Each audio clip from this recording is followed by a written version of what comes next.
Afternoon monkeys, John from Yorkshire Monkey here, dropping video number 2 for the 1st of September. Pinch and a punch for the 1st of the month. Oxford PCs face misconduct hearing over Deer Dash claims. Now this is from the Oxford Mail, dated 26th of August, so last week, and their misconduct hearing is on the 8th of September. So I'll be sure to try and bring you the results of that one. Oh dear, oh dear. A pair of police officers are said to have invented a story about a deer hitting a marked police car.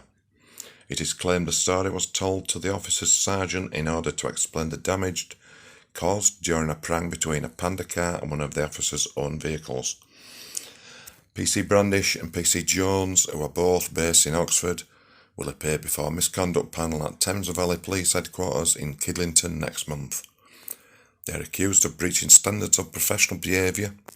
The force said if the allegations are proven, it would amount to gross misconduct for which dismissal would be justified.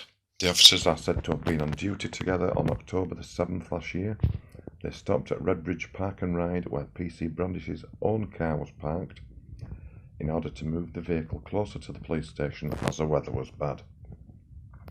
As they were leaving the car park, PC Jones' marked police car and PC Brandish's vehicle were involved in a crash. The panda car was damaged. PC Jones is accused of telling his sergeant he'd struck a deer in an attempt to explain the damage to the vehicle. Liars. The misconduct hearing is expected to run from Wednesday, September 8th to Friday, September 10th. It will be held in front of an independent panel chairman, Michael Slater. I will definitely bring you the follow-up to that as soon as I see it, which hopefully will not be long after the 8th to the 10th. Okay monkeys, catch you later on. Like, comment, subscribe. Please share. Catch you soon and stay safe.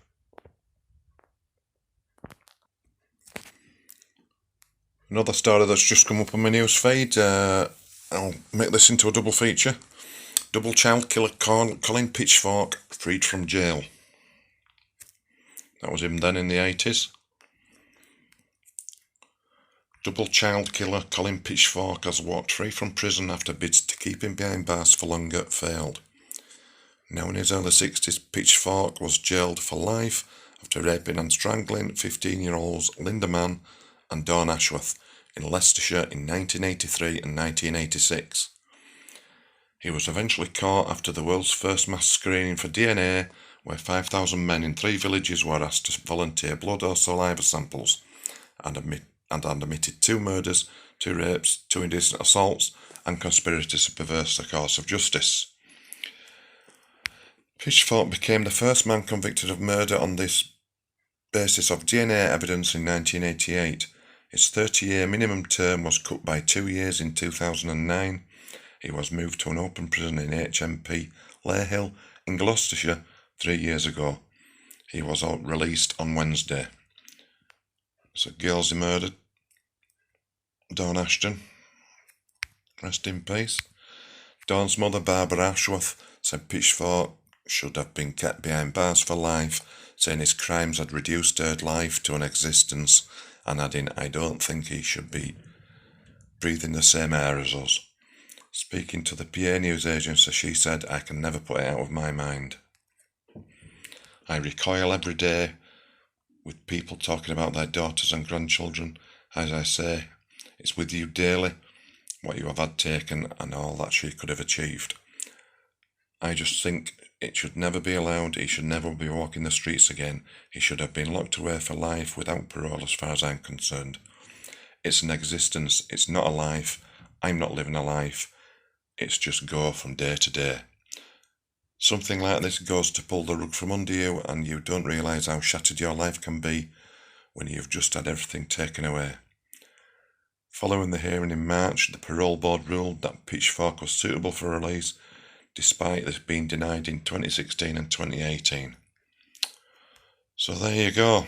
Justice Secretary Robert Buckland said he was disappointed with the parole board's decision but respected it. Yeah.